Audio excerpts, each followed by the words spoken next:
That's right. Excellent. We are live. Let me just put this on Do Not Disturb. Can you jump on another machine, or maybe Deborah's, to make sure that's coming across? Yeah, I'll just come up on the link right now. You know.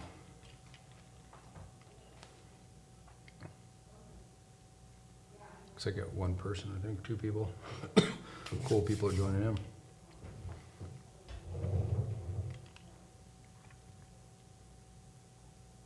And it's running through my, So it's live in 3 minutes, so it's still not up, that's why. Because since it's scheduled, you will go hot at 2.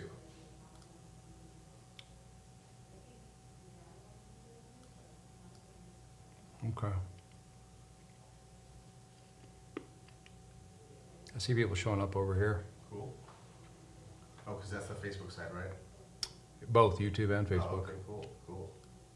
Nice.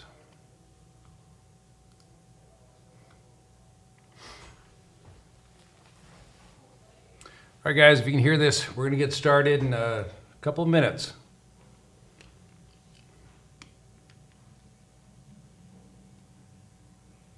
Right on, Nick.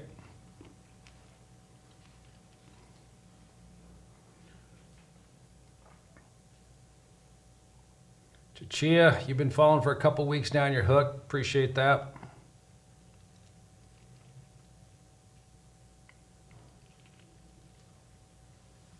Yeah, it shows that it's live.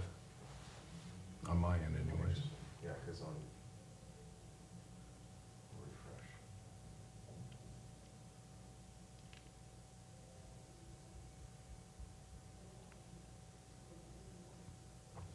Yeah, for me, it says 33 waiting for YouTube, so those people might be on the Facebook stream. Brother Denny, good to see you.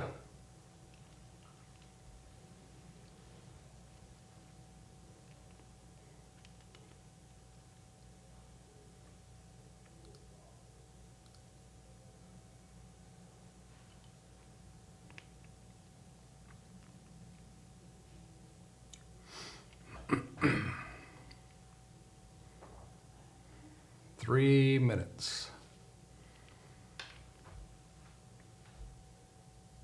So that's, it won't go until, Since it's scheduled. how are people logging in then? They're waiting. They're waiting in a waiting room just like I am. Oh, so they can't hear me? Well, the Facebook people might. Got it.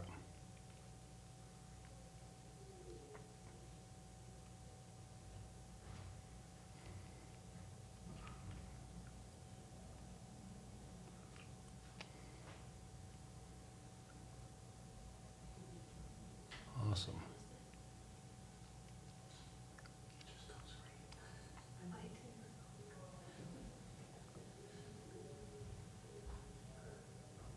BW still has his California LLC owned by the Wyoming LLC. Okay, great. Oh, thanks, Mad Dog, for letting me know that you can hear me. Perfect. Great. Wendy. Excellent, guys. Hey, thanks for joining in. You haven't done one of these in a long time, and I had my tech team helping me out here, and so I think you can even ask questions, and those will pop across onto my screen so I can see that. If it doesn't work this time around, don't worry. I'm going to start doing more of these on different subjects so that you can get your questions answered, because I know a lot of you that subscribe to my channel. I appreciate that, and I try to be as active as possible on getting those questions that you have answered, just because, you know, the information that I'm purveying many times leaves little items that you're unsure of and how it works. So what I want to do today is talk about LLCs, how you're going to set them up for your rental real estate. Actually, here's a question. I think you have to click on the question for it to pop up on your YouTube screen. Let me see, like this. Oh yeah, there we go. Cool. See, this is what happens when you're 52 years old. You just don't know how to do all this technical stuff anymore. Anyways, so we're going to talk about the how we're setting up LLCs and what you should be focused on when it comes to structuring, which, you know, I've covered in a lot of the videos, but I think you just can't hear it enough. because of the questions I'm getting. So I'm going to go to a whiteboard here. Let's check this out. iPad. There we go. Excellent. You know how I like to draw. So here's the thing. When it comes to setting up your real estate for your structuring, what we always want to do is determine where is that property located, because that's really going to drive the decision as to what type of structure we're going to be creating for this piece of residential real estate. And what I mean by that is that, a lot of people talk in terms of, hey, let's just set up a limited liability company, put that property into the LLC, and we're good to go. But, depending on where this property resides, there might be a better structure for that deal that, you want to avoid any transfer taxes, of course, so we have to be focused on that. You want to make sure that you're putting together a structure that's optimized for what you're doing, so you're not having to create a ton of entities, possibly if the state permits for a certain type of structure. So there's many layers that we're going to focus on when we're determining how we want to own our rental real estate inside of business entities. And of course, you have to know whether or not you're using financing and how that plays into this as well. So a couple of things to consider here when we're thinking about structuring. Where is a property located? Here are the states where we're typically not going to use a traditional limited liability company structure. So I just want you to know that. Florida is one. So if you own real estate in Florida and it's encumbered by a mortgage, we're not necessarily going to be using an LLC for that property unless you can buy in the name of in the LLC. But if you buy it in your own name because you're using financing, and you currently have it and has a mortgage on it, we're not going to be using an LLC in Florida. Another issue that we run into when it comes to structuring is going to be Pennsylvania. So if you're thinking about investing in Pennsylvania, one of the issues we have there is that, again, if you own the property in your own name and you're not buying in the LLC, Pennsylvania will tax you when you transfer that property into your limited liability company. So we need a different type of strategy for that state. If you're buying in California, all right, California, the issue is that it's $800 a year for any limited liability company is set up. So let's minimize that fee for those limited liability companies, or come up with a structure that does not impose that on us. And then if you're investing in a series state such as Texas, Wyoming, Oklahoma, and if you look at my series videos, I have all those states that recognize this type of structure. If you're going to invest there, maybe we look at then using a series LLC so we can minimize the number of companies we have to create for our properties. So that's something I focus on when I'm looking at where the investment property is held. And so this is some of the key metrics we look at. Now, before we talk about the exact planning along there, I'll just throw this out. If you're using Florida, then we're going to use a land trust typically for those investments. That's the type of structure you're going to be using there. If you're investing in Pennsylvania, you're going to use an unrecorded deed into a limited liability company. We'll typically use an unrecorded deed there. In California, I'm going to be using a statutory trust, a Wyoming statutory trust. So, sorry about that. Here I would use a WST, Wyoming statutory trust in California for California investments. Or if you're a California resident investing outside of California, you're going to use that so you can avoid the franchise fee. And then as I say, in these states here, we're going to use a series limited liability company. Okay, so I see a lot of questions coming in right now. What I'm going to do is I'm going to go through some of this, and then I'm going to jump back in. I'll start answering your questions after I lay out some of the structuring here, guys. So yeah, definitely throw them up, and then we'll get into the questions, because then we'll get more information as well that'll help. So when I look at someone that comes to me and they have these types of assets, I'm looking at where the properties are located. So once I've determined where your investments are located, then the next question you want to ask yourself is, do you want anonymity for your structure? So that if somebody looks at your property, for example, if I had this LLC set up and have a rental property in there, If somebody were to look at this company right here, pull up that LLC with the Secretary of State's website, are they going to see me associated to it? So you see, hey, Clint owns this LLC. Do we want that type of information out there? Now, I was speaking to an individual 2 days ago on this exact topic. They said, well, what is the value, Clint, in having anonymity for my limited liability company? I mean, I really don't care if people know that I own it, because if they sued, the LLC is going to protect me. So that's one way to look at it, I told them. But I said the other thing to think about is that let's assume that the tenant doesn't have a claim against you. So they're not going to sue you because the attorney won't take the case. If the tenant is disgruntled, what could they do? Well, they could figure out where you work and cause problems for you at work by calling up and harassing your employer, making false statements about you, get online and try to destroy you on social media. So there's things that they can do that you don't have much recourse for, especially if they go online. I don't know if anybody's ever been through that process before. If you want to have those posts removed, comments that people are making about you, it's extremely difficult to get that stuff taken down. So I think that from a landlord's perspective, I want to keep my ownership private. I don't want people to know that I own the asset. I'm going to use anonymity because I don't want to give them any additional leverage points against me, because people will use it if they know it's available in certain circumstances. Not everyone, but it's just why run the risk. So if you want anonymity, then what I suggest you do, you've heard me talk about this many, many times, is we start with an LLC in Wyoming, right here. So this would be a Wyoming LLC. And the reason why we're going to set up this Wyoming limited liability company is because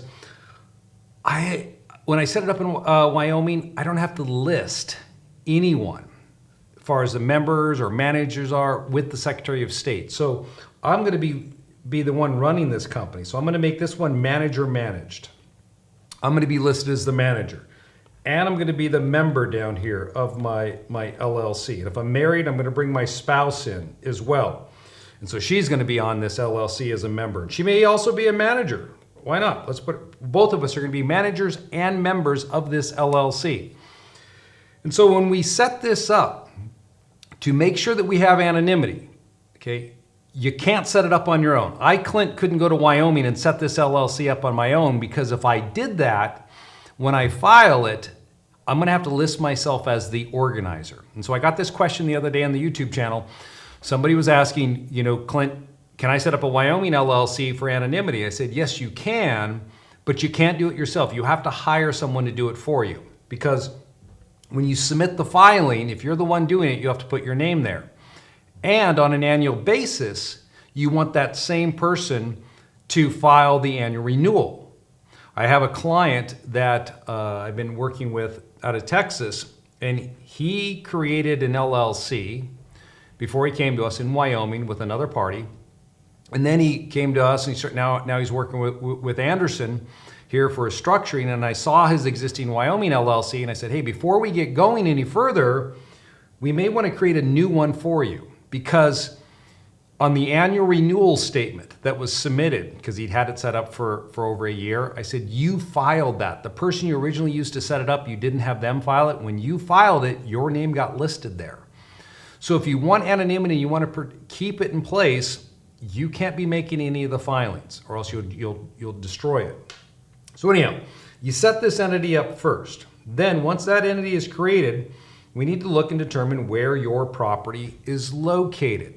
So if this property here was located in Florida, then what I would do is I would set up a Florida land trust for that property, because assuming it has debt. If it's debt-free, you could use an LLC, but if it has debt on it, then I would use a land trust, because transferring real estate in Florida into a land trust is not subject to a transfer tax. Whereas if you transfer real estate that's encumbered by a mortgage into an LLC, it's subject to a transfer tax. So I want to avoid that.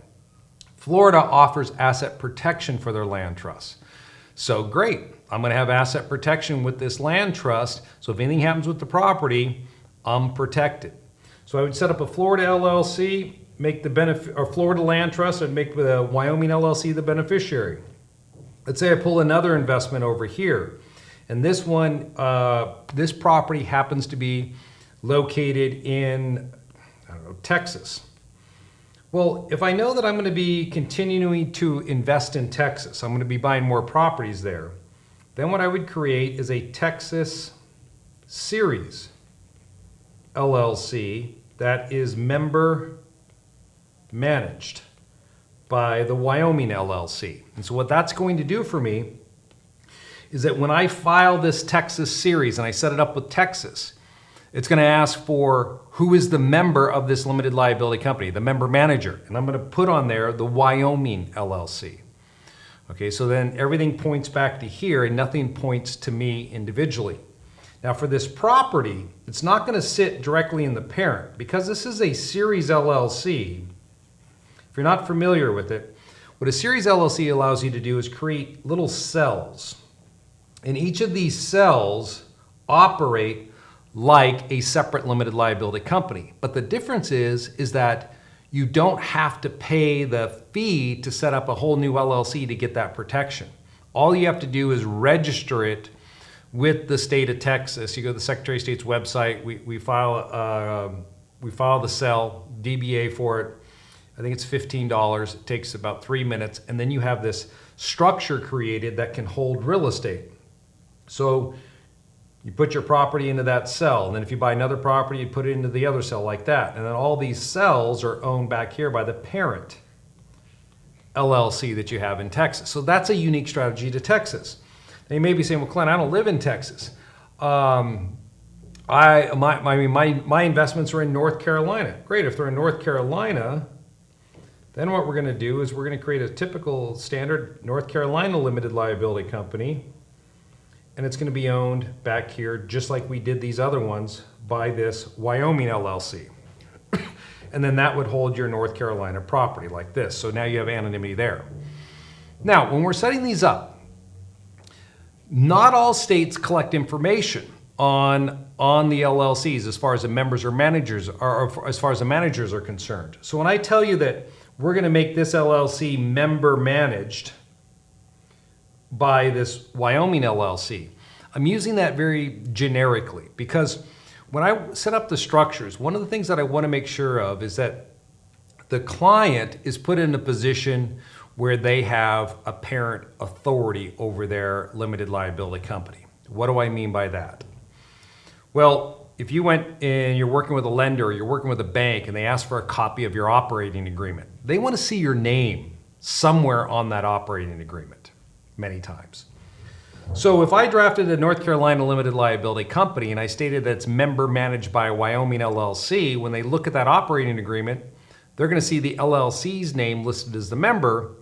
You'll be listed as the manager, but you won't be listed there as any type of direct relation to that North Carolina limited liability company. So what you can do then to give yourself additional flexibility in setting these individual structures up is you can appoint yourself an officer. So for example, if I was setting up an LLC in Washington State for myself and I wanted anonymity, I'd make it a member managed LLC by my Wyoming company. So on the filing with the state of Washington, it lists my Wyoming limited liability company. That's it, they won't see anything else. Now on my operating agreement, it's gonna list me as the president. So I'll list myself in the operating agreement as a president. So then when I take that operating agreement to the bank, they see that, they're like, oh, it's owned by Wyoming LLC, but Clint's the president of this company. So that remains private because it's only in my operating agreement, it's not registered with the state. Now, if I'm setting up an LLC, let's say in Ohio, and Ohio doesn't collect any information on the managers of a limited liability company. Well, if this was an Ohio LLC, I would set it up as a manager-managed LLC with Clint as the manager and this Wyoming LLC as the member. Why? Because none of that information is going to be disclosed anyway. So now I have my LLC operating agreement that lists me as the manager. So again, if I have to provide that to someone, they say, hey, yeah, this is in control by Clint.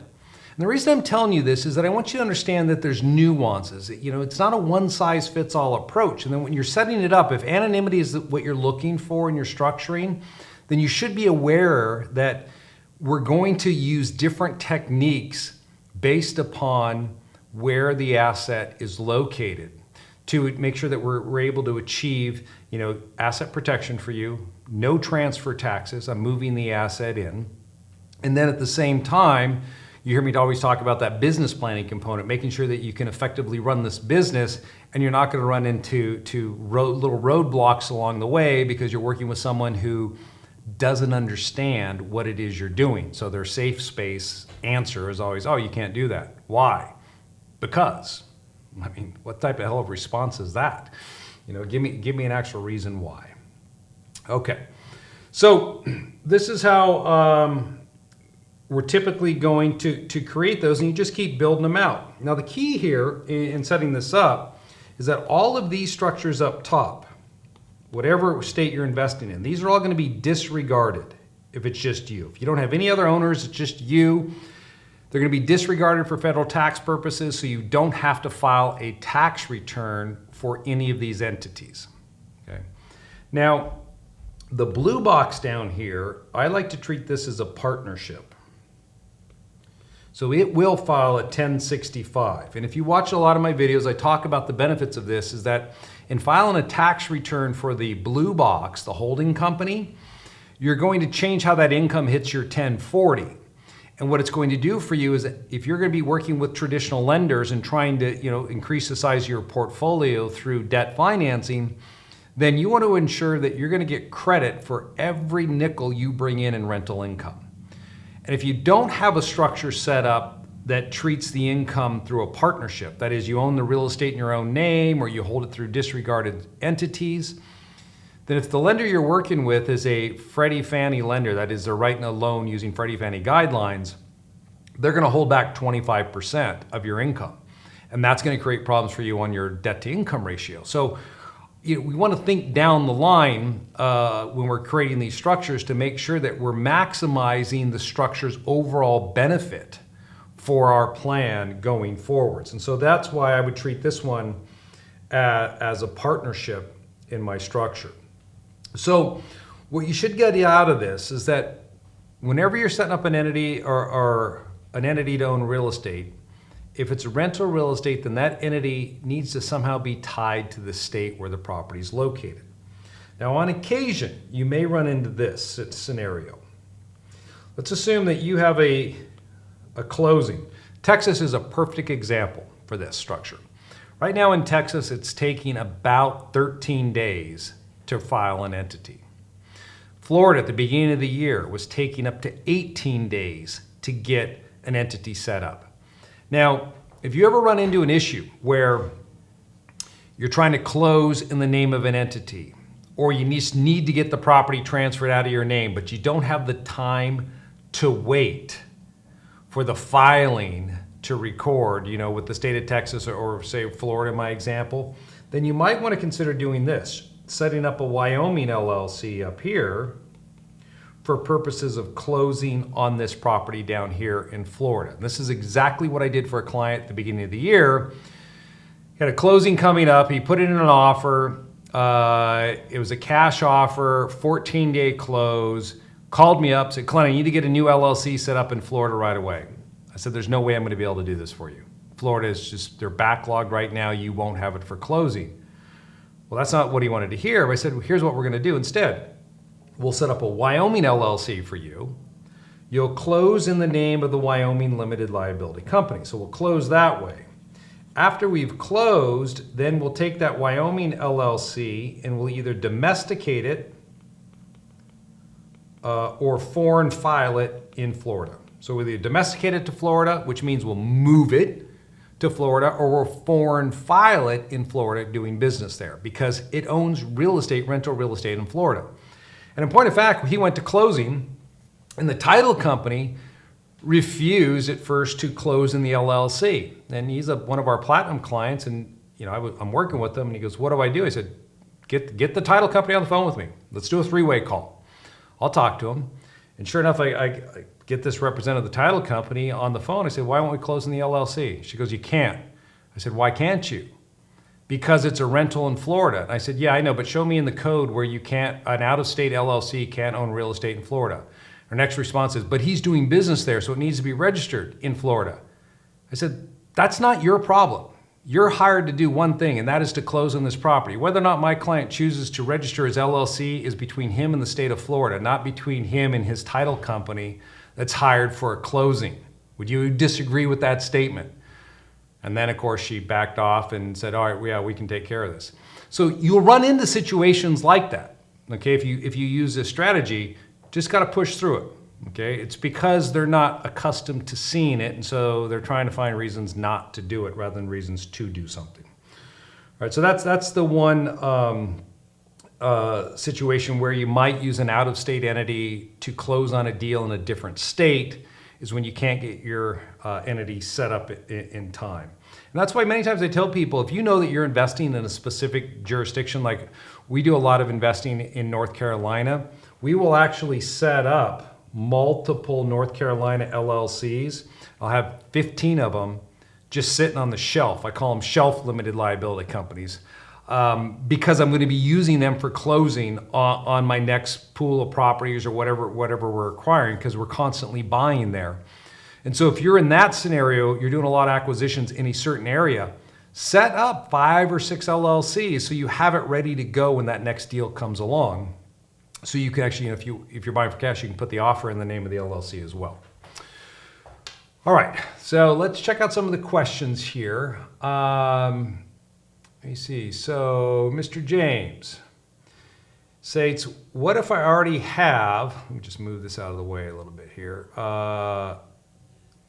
I've already started my LLC before I found your channel. It's in my name. Do I just get rid of it and start over in Georgia? Okay, Mr. James, this happens a lot. Okay, people come to us and they've already set up their, let me just reposition this stuff up here, it makes it easier. They've already set up an LLC in a particular state. They want to have anonymity, and they want to know, what should I do with that existing entity that I already have? Well, the thing is that if you already owns real estate, so if you came to me and said, Clint, I've got this Georgia LLC set up here, owns a piece of property, I want anonymity going forwards, I would tell you this. Set up a Wyoming LLC here, and this assumes that you're going to keep investing. If it's just one property, I wouldn't mess with this, but I assume you're going to keep buying more properties. Then I would create a personal property trust right here and have this LLC owned by this personal property trust. So a personal property trust, it's like a land trust. We can create it, excuse me, so it offers you anonymity so people don't know that you're involved with it. And then what you'll do on the annual filings with the state of Georgia is you're going to take that LLC and you're going to list the personal property trust as its member manager going forwards. So now you're still in the chain. So if somebody looked back in the history, they would find you. But if they ran a current search, and most searches on Secretary of State's databases only search the current information. So if they ran a current search, they wouldn't see your name, because we've taken your name off and we put this personal property trust. It doesn't provide any asset protection. All it does is protect the information on this entity, get your name off, and then we have the personal property trust owned by the Wyoming Limited Liability Company. So we stick that into the Wyoming LLC. And now by doing it this way, you didn't have to dissolve your existing limited liability company. We just kept it in place. And then going forwards, you'll create your new ones directly into the Wyoming LLC. So why did I do this? Because many times you already have your utilities, your bank account, everything's already set up, properties in the LLC, and to shut it down and create a new one is a lot of effort. So I would rather we use what we have. And the reason why I have to use a personal property trust and not just move it directly into the Wyoming LLC is because you're in that chain, as I said. So Mr. James, you're listed back here in 2021 as the member, and then we change it in 2022 to this PPT, we change it to the Wyoming LLC. If somebody does the search and they see you here in 2021 and then they see the Wyoming LLC in 2022, then once they're going to be able to tie it together and say, oh, Mr. James set up a Wyoming LLC and he moved his interest in. That would be my assumption. Oh, so you got this new blue box set up. What does the blue box own? Oh, it owns these other LLCs. And so then they're going to know that you're associated with these new companies that ordinarily they would never know about. So that's how I would structure that deal. All right. We got another one here. My rentals in Florida are each on their own land trust. Do I need one LLC in Florida, another in Wyoming, or can I just have one Wyoming to be the trustee and the beneficiary at the same time? All right, so here's what this person is asking of us. What they have is some rentals in Florida. Now, how would I structure this with my land trust? I would create a land trust, as I talked about, for each of these Florida properties. So if anything goes wrong, that liability is going to be contained. Now, when you transfer real estate into a land trust, you do it in the name of the trustee.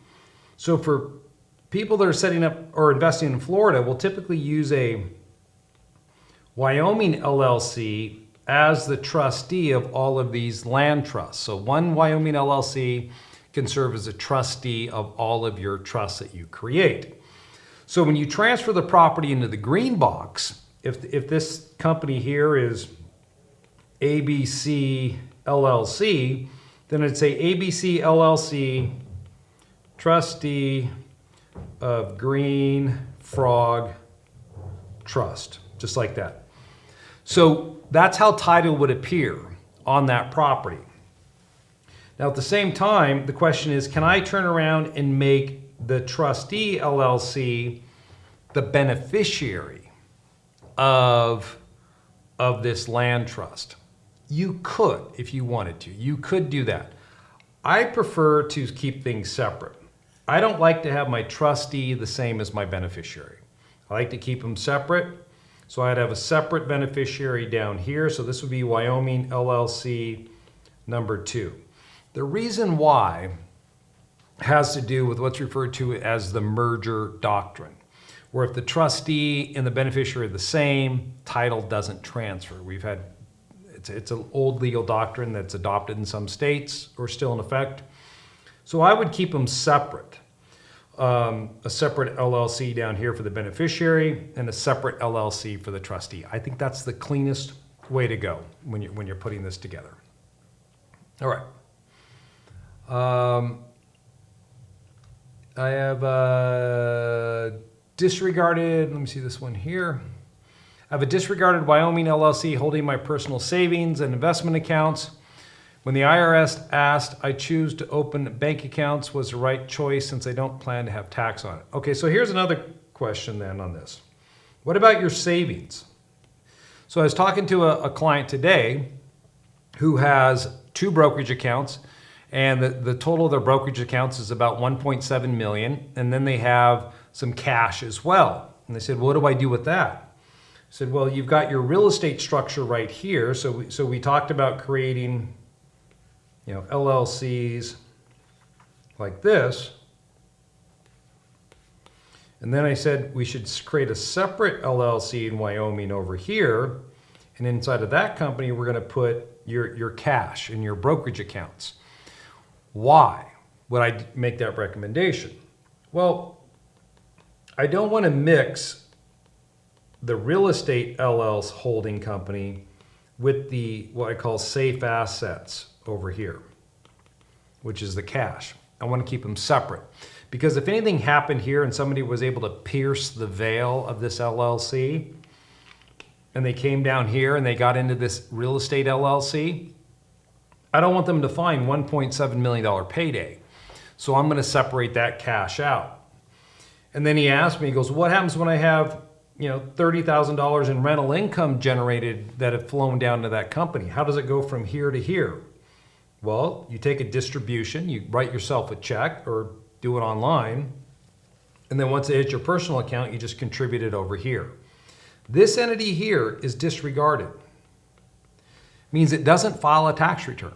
So you set it up, it gives you asset protection, you open a bank account in the name of it. If you have a brokerage account, you open up, say you're with Fidelity, you open up a new account under the name of your LLC and all your existing positions roll into there, your crypto, anything like that, would be sitting inside of that one limited liability company.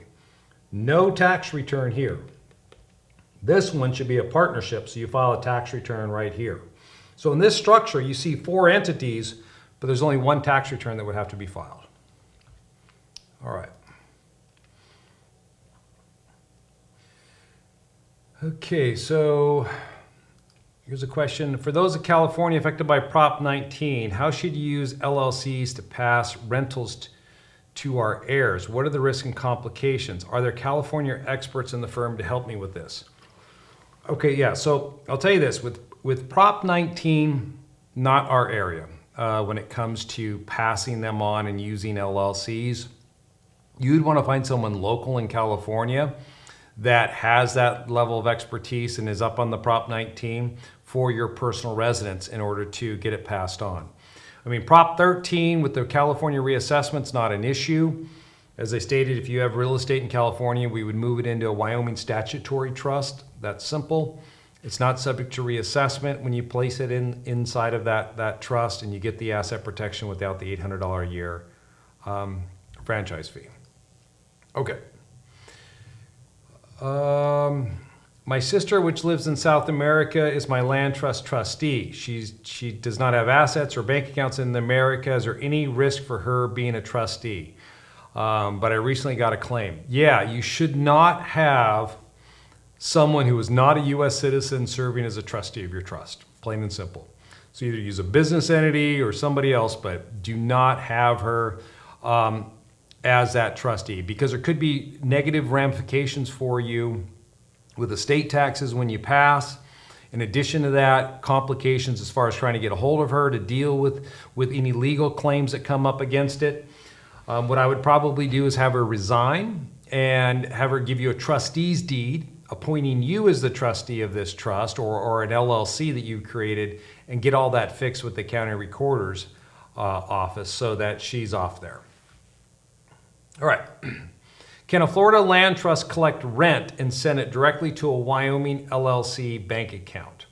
Yes. So Luther, if you had a Florida land trust set up right here, okay, and it's collecting the rent, then when you say send it, you're talking about the beneficiary. Yes, you would just move the money right down here into this LLC.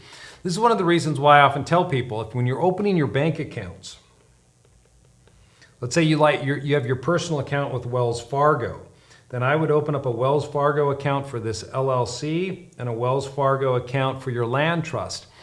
So whenever you need to move money, you just log into your app and you would just transfer the money here. And if you need some money, you would transfer the money out of that limited liability company directly to yourself. All right. L wants to know, is Illinois a series LLC state?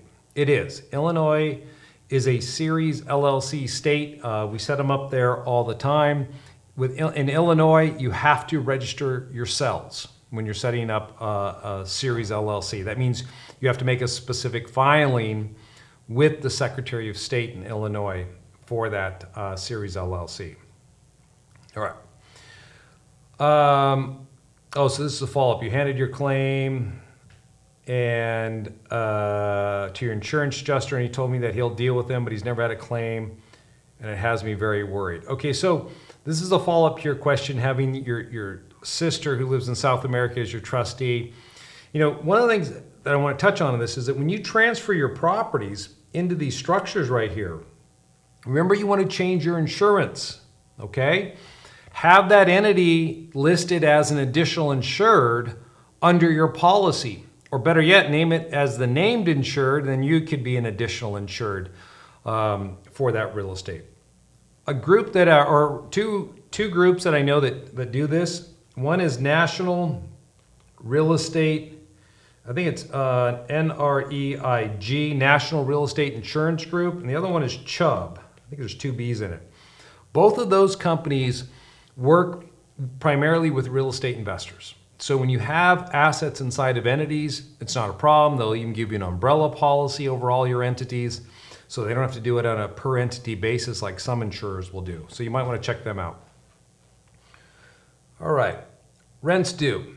With the California Land Trust and a Wyoming LLC rental structure work the same way. Okay, so rents due, I like that poster. I've got that exact same one in in our office here. Great. So the way this works is that you'll take, let me get this off here. If you have real estate in California, you could do this. If you're not using a statutory trust, you could set it up in a land trust and then have a Wyoming LLC as the beneficiary. Now, what's different in California than Florida is that in Florida, you could actually have several LLCs all rolling into the same, several land trusts all rolling into the same limited liability company. Now in California, they do not have a land trust statute like Florida offers, meaning that if something goes wrong with the property, the beneficiary is liable. Whereas in Florida, if something goes wrong with the property, the land trust is liable. So there's asset protection in Florida, there's none in California. So in California, what you have to do is you can definitely use the land trust to a Wyoming LLC, but you have to have it 1-to-1, like this. So that if anything goes wrong here, this whole thing is at risk and everything over here remains protected.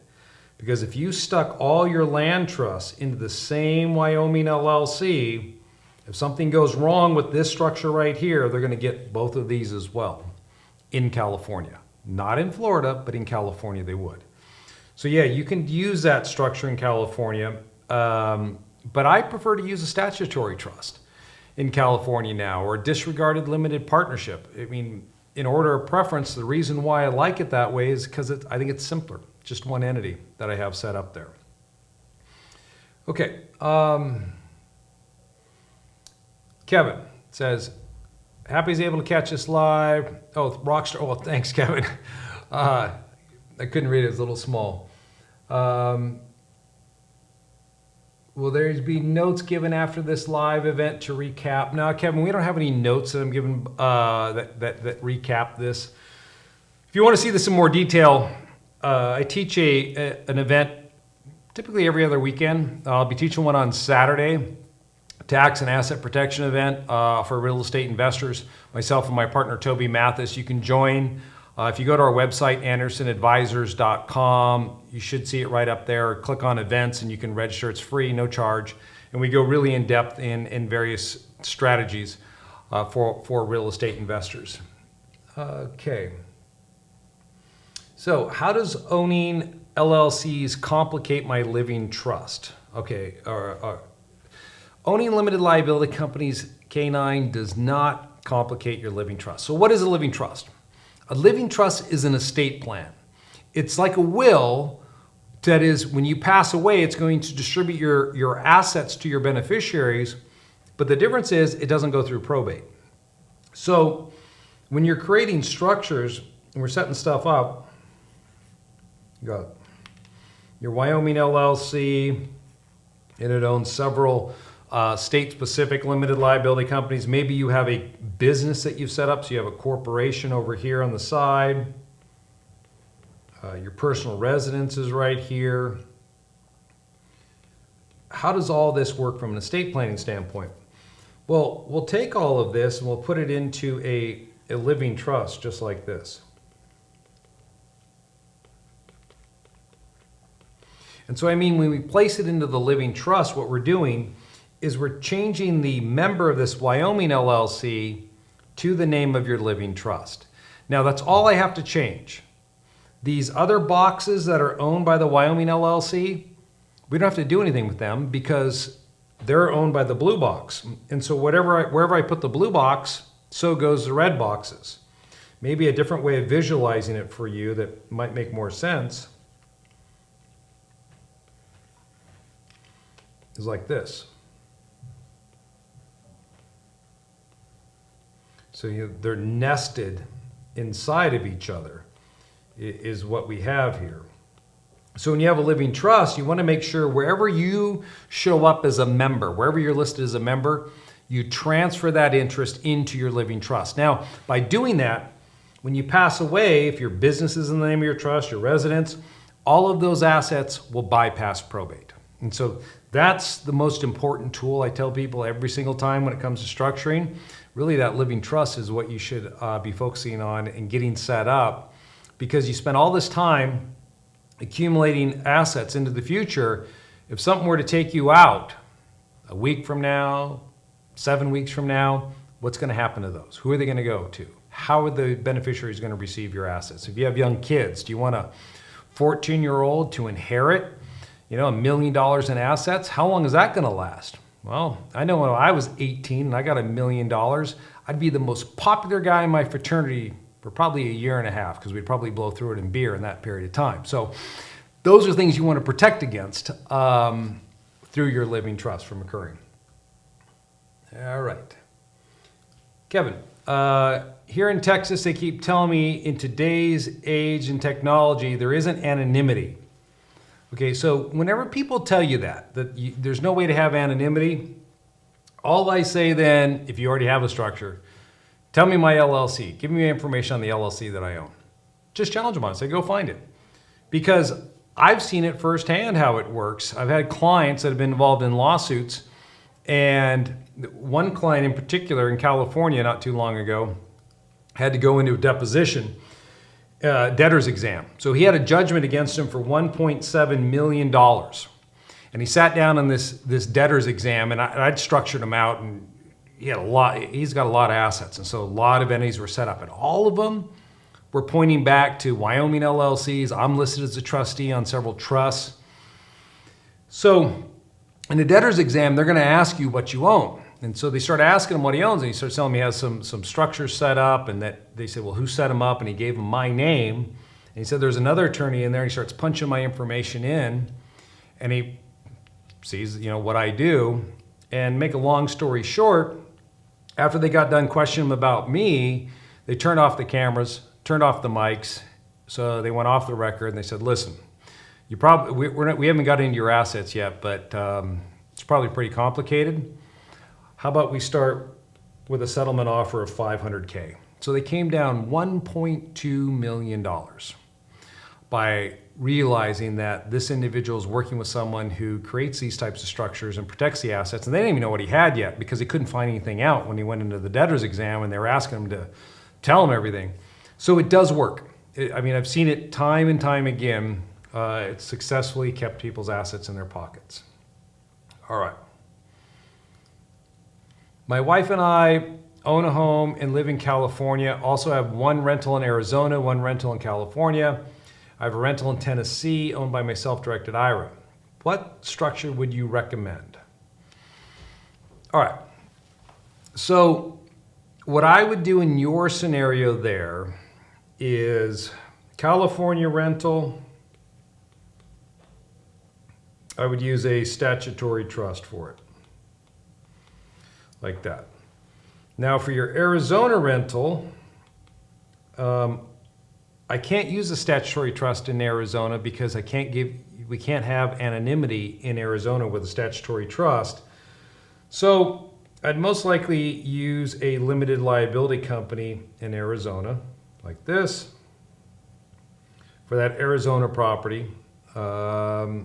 Tennessee, you've got a property owned by your self-directed IRA. And oh, by the way, I'd still have a Wyoming LLC down here for the anonymity. Tennessee, I would use an LLC like that, held by your self-directed IRA. Because I assume that you still have cash in there. And if you watch if you caught my video, I think this week, where my editor did a pretty poor job, and it caught some of those expletives that I dropped because I got frustrated because I messed up my opening. If you didn't catch it, it's because my son called me at 11:45 or called my wife and said, you got to wake Dad up. He's cussing on a video. And I had to edit it out. But the point is that I talk about one of my clients got sued in his IRA because of a slip and fall case. And so this is why I would structure it. If you lived in California, I'd make sure that that property is protected through your self-directed IRA. And then I'd put all of that into a living trust. Your personal residence, if you want anonymity, you may consider using a land trust for that personal residence in California.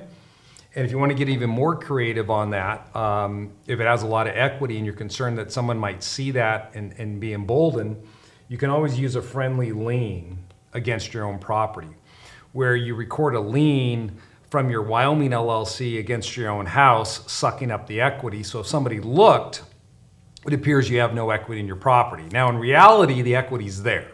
So if they did come after you and they were really aggressive, it wouldn't protect you in a lawsuit. It's just a smokescreen is all it is. So I see this a lot in California where properties have run up in value and people have, $800,000, $1.5 million in equity just sitting there, and it makes them a little nervous if somebody sees that as an attractive target. So that's what I would do, Sean, for your California stuff.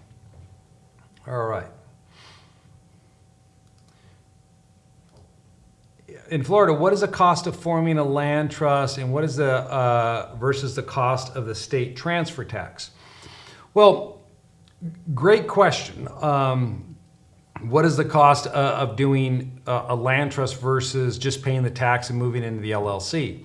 Well, the tax is going to be a function of the debt on the property. So it could be a couple $1,000s in tax plus your LLC setup. Land trust, it's going to depend on who you're using to create the land trust. If you came to us with the filing and getting it all done, it's probably going to run you between $1,000 to $1,500 to set it up. So, if it's just one land trust, it's probably, it's probably equivalent. But if you're going to be creating multiple land trusts, then we have actually an unlimited land trust package. I think it's $3,000 to set up as many as you need.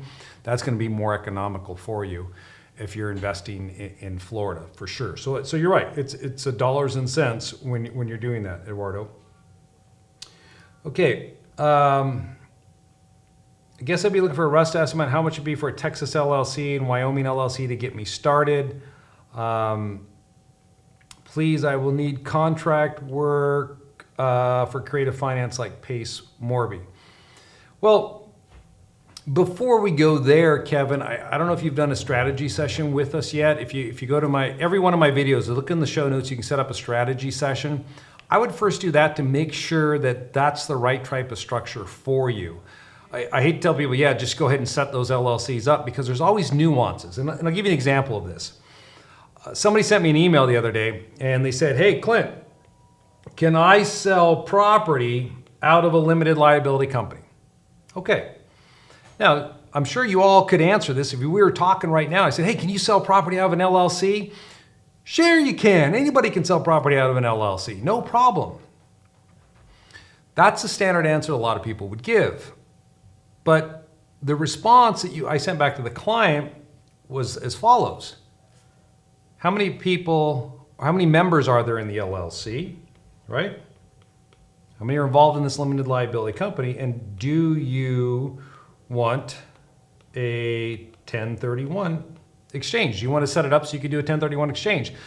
So before I give an answer, which is yes, you can sell it out of an LLC, I first need to have more information to make sure the information I'm going to provide is not only accurate, but it's going to be relevant. Because if they wanted to do a 1031 and there's more than one owner involved in that limited liability company, then I'm going to have another question. Do all the owners want to do a 1031? Because if they don't, then we have to do a different strategy for you. And the answer is going to be no, you can't sell it out of this LLC. We're going to have to do a drop and swap transaction here. So when I receive questions like that, understand that we need to know the nuances. That's why we tell you to get a strategy session. Virginia, thanks for the comment. Appreciate that. All right, we got the link there. Somebody put the link up, great, for the event this weekend. If you want to sign up for that, I've got it there. It's just aba.link/Clint Coons live. I think that's it for the event. Does California have a series LLC with cells? No, BW, California does not offer a series LLC yet. They have not adopted that structure. In fact, in California, what they want to do is charge you $800 per cell that you create. Now, could they figure that out? No, they couldn't, but they're just so aggressive when it comes to taxing people. All right, Ryan. Yeah, Ryan, I've seen you before. You touched on one of my concerns. Will your anonymity structure basically help with defamatory comments or disgruntled tenants? Can it realistically protect your assets against these claims?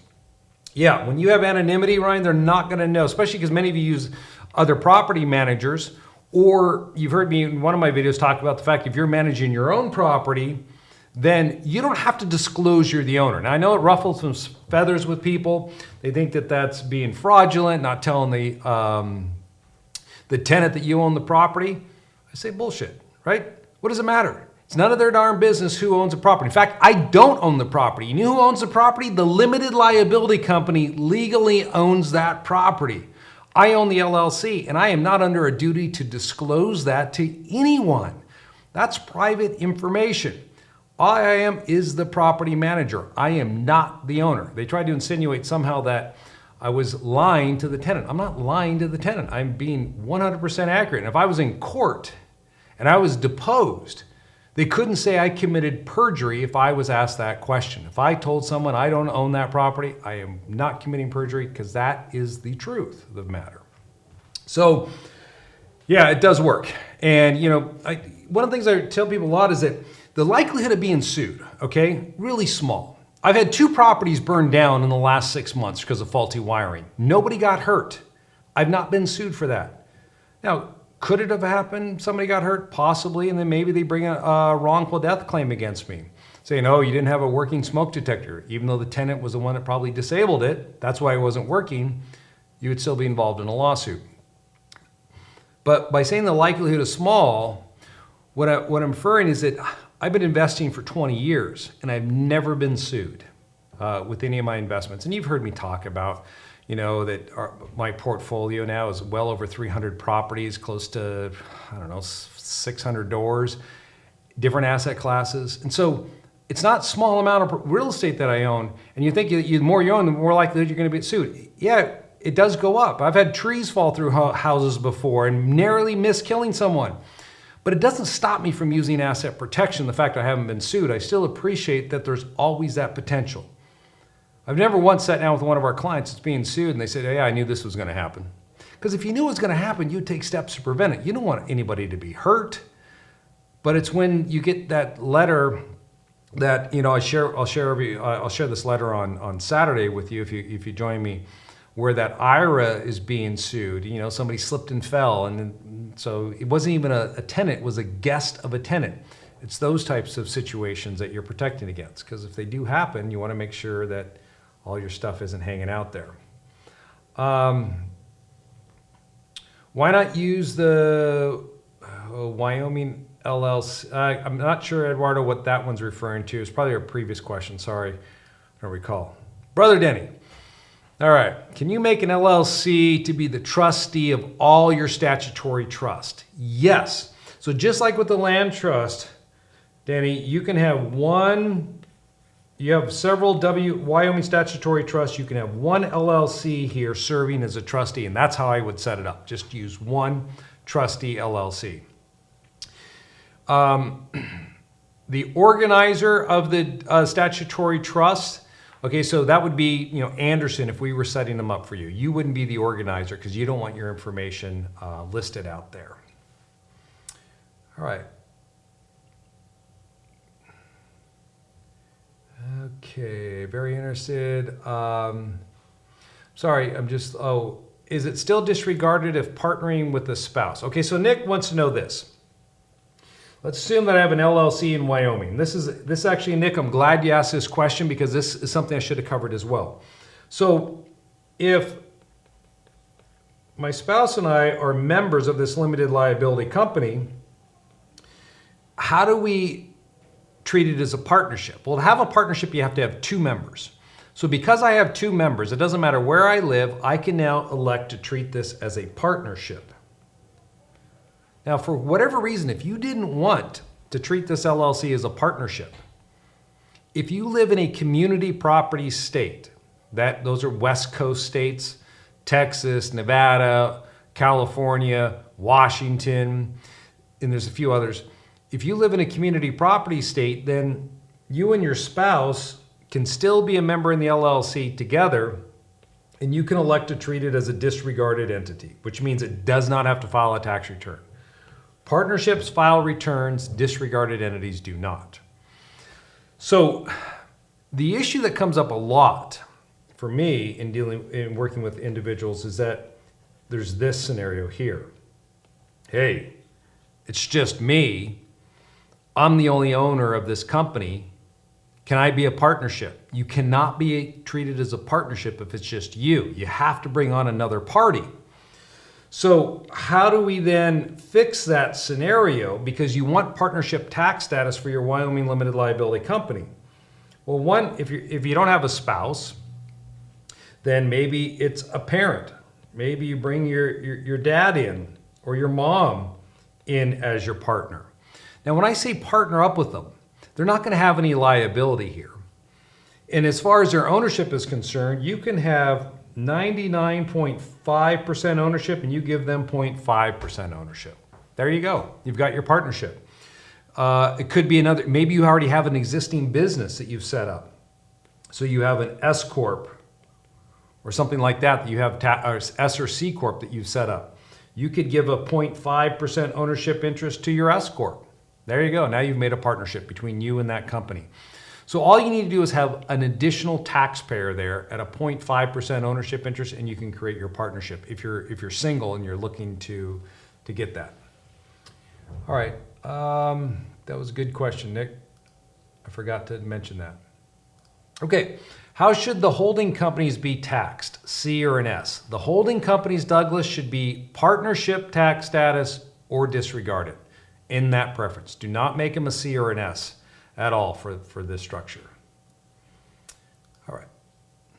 Mad Dog, can you appoint a trust as the owner of the holding company? Yes, you can. You remember I showed you about the living trust being the owner? You can, yeah, that's where you should bring a trust in. Your living trust should be the member of your holding company. Good question. All right. What about Delaware? Try Delaware. It's up to 120 days. Is that how long it is to get something set up there? Yeah, it could take some time, depending on the states.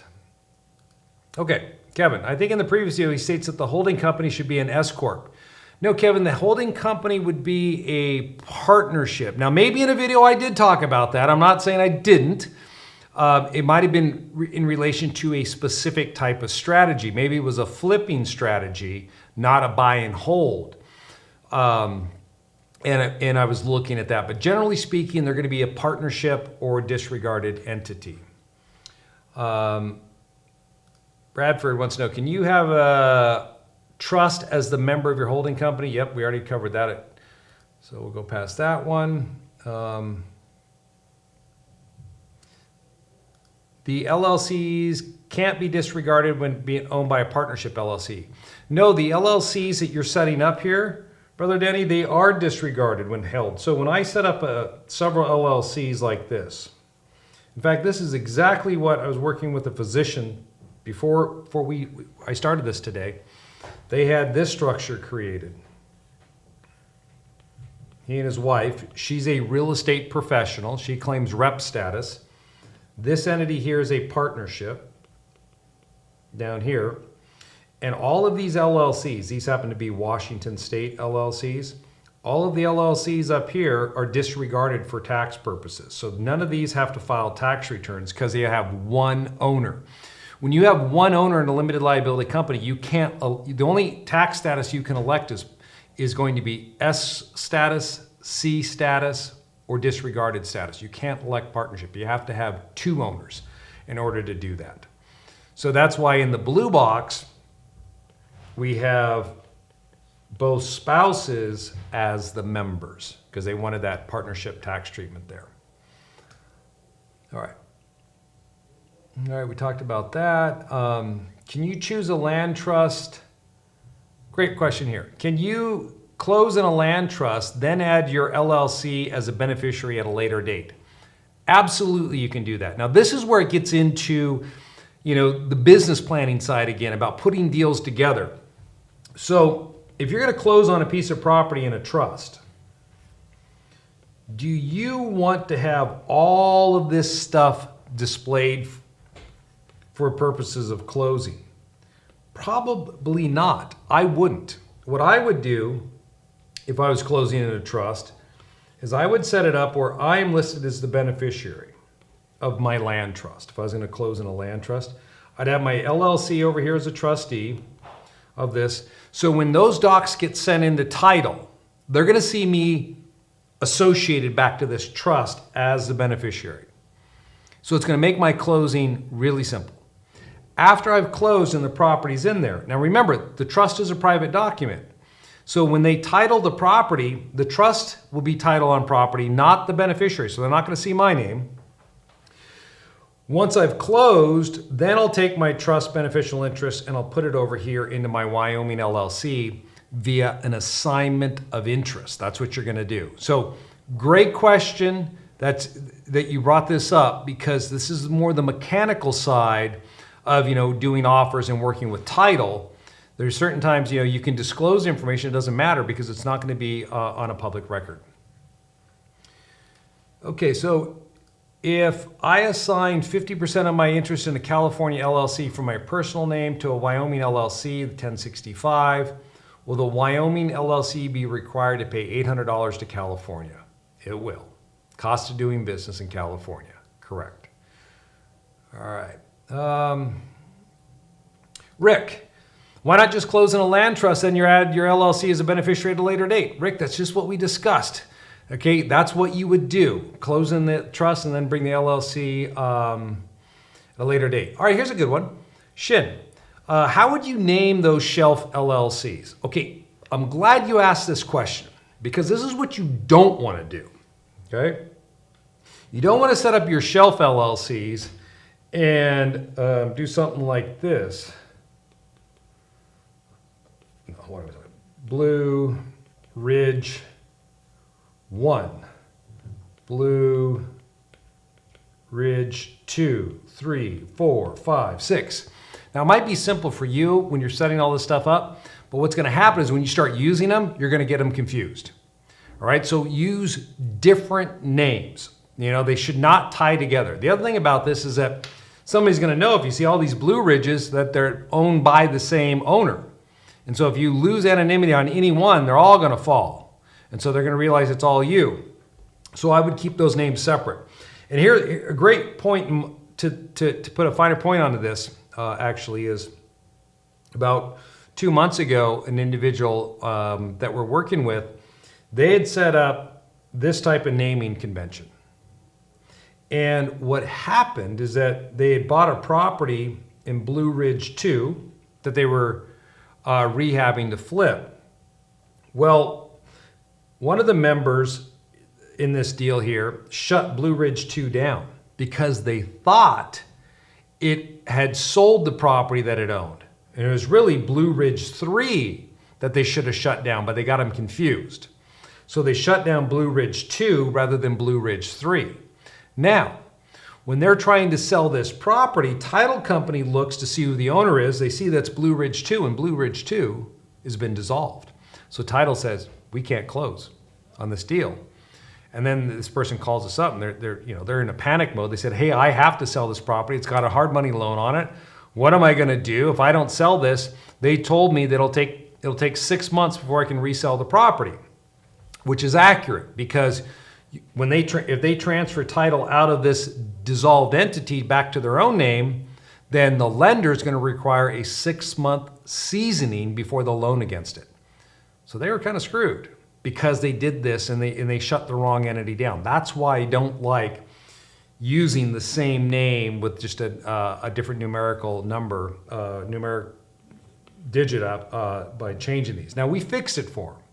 We filed a corrective deed and changed it to Blue Ridge 3 so they could get the deal done because that was still in existence. But you don't want to put yourself in that scenario. Things like that come up. Okay. Can a Florida trust collect rent and send it directly to the Wyoming LLC bank account. Yeah, we already covered that. Definitely you can do that. All right. So here's one right here. Why not just close all investment properties? And well, we covered that. I don't know why these are still popping up. Let me just scroll down a little bit here, guys. Definitely want to use a land trust in Florida.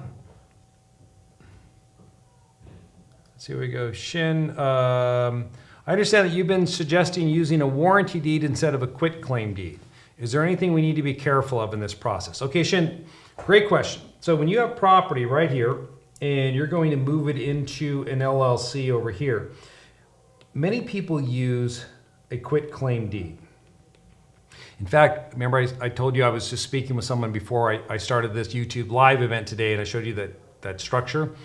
Well, the real estate professional, she'd actually transferred real estate into one of her LLCs. She did the deed on her own, and she used this deed right here. She used a quitclaim deed. And I said to her, hey, why don't you send that deed to me and let me take a look at it and show you what you should be using going forwards. Because when you use a quitclaim deed and you transfer title from your name to a business entity, especially one that has anonymity like this, here's what's going to happen. Number one, you're going to risk your title insurance. Because when you transfer the quitclaim deed, you basically sever that policy then. So if I move this property from my name into the LLC and I later discover there's a defect in title, they don't have to cover me. Because they'll say, hey, you transferred it to an LLC via quitclaim deed. You didn't offer any warranties. Therefore, this owner can't come back against you. Therefore, we don't have to cover you because you can't be sued for that title defect. They took the property with all the defects. That's what a quitclaim deed means. So I don't like to use it from that standpoint. But the more important aspect of deeding property is that if I went on to, Data Tree, First American Title, and I did an asset search on someone. And I saw that, Shin, you had a piece of property in your name. You're listed in the chain of title as the owner. Then I saw there was a quitclaim deed from you to an LLC. I know that it's your LLC, even though you have anonymity there. Why? Because if the roles were such that I had an LLC set up and I was buying the property from you and you said, Clint, I will give your LLC a quitclaim deed, I'd say, hell no, I want a warranty deed. Because if I take that quitclaim deed from you, that means that if there's anything wrong with this property, I can't go back against you. I have no claims against you. I won't accept that. Lenders won't loan against a quitclaim deed because you can't get title insurance for that. So whenever there's a transaction for the conveyance of property, where it's between unrelated parties, they're always going to use a warranty deed. So when you use a quitclaim deed, I know that it's your entity because you don't care. I mean, you trust yourself not to screw yourself, so you're going to give yourself a quitclaim deed. And actually, you are kind of screwing yourself in a way because of the title insurance issue, but you're also giving it away that you're involved there. So I would avoid using that in your planning. How would I do a charity kid trust for orphans? I don't know about how you would do a charity trust for orphans. I would look more at a nonprofit to set up a 501c3. And we occasionally have, if you go to our website and look at our events, occasionally we have 501c3 events. I think we do maybe 2 or 3 a year, where we show you, the ins and outs of setting up a 501c3, when it's appropriate, when it's not, and what it can do for you. So yeah, you might want to check out our site for that. All right, Drew, I bought a duplex back in December 2021, and I'm house hacking with the tenant on the other side. The rent I collect goes to my Texas LLC, which is held by a Wyoming LLC, and they're disregarded. What do you got to say, Drew? You did it the right way. Good job. If there's a question there, I don't see it, but yeah, I like what you did. Oh, here's your question. Will that be an issue if the house is still in my personal name? Well, Drew, if the house is in your personal name, then I don't understand why we created that LLC structure. You should have the property inside of the disregarded LLC. And the reason why you're using a disregarded LLC, Drew, in that scenario that you explained to me here is because it's a personal residence for you. And you want to make sure you maintain your 121 capital gain exclusion. So that property still shows up on your 1040 as a personal residence. That's why it's disregarded. Now, another way you could have done this is you could have entered into a TIC, a tenant in common relationship, if you wanted to make this a partnership, because as I talked about earlier. And what you would do there is you would be the owner as to one half of the property, which represents your personal residence side, and the other half would be owned over here inside of the limited liability company. So the LLC is on title, you're on title as a tenant in common. And then in the deed itself, I would indicate that this LLC owns this address, because the duplexes, you have two separate addresses. I say this address is the portion of this property that is associated to that limited liability company. The other thing you have to be worried about in Texas too is your homestead exemption. So using entities for residences, you can jeopardize that when you set them up that way. All right. Hey, Clint, why not close investment properties in a land trust and using New Mexico LLC as a trustee, add your Wyoming LLC as a beneficiary? Hey, Rick, another way to do it. No problem using New Mexico LLC. You're right, they don't charge anything on an annual basis to keep it there. There's no fee in Wyoming. In New Mexico. In Wyoming, the annual fee, I forget, was it $65? So yeah, you'd save $65 by going with New Mexico. All right. Is there a way to see the conviction sue rate amount paid for rental properties in California? I don't know how you'd go about doing that. Not sure where that data would be kept. All right. Even though I do not currently own property, not a question there. A few more questions here, guys, and we're gonna have to sign off. I'm trying to find some full questions here. All right, here's Doug.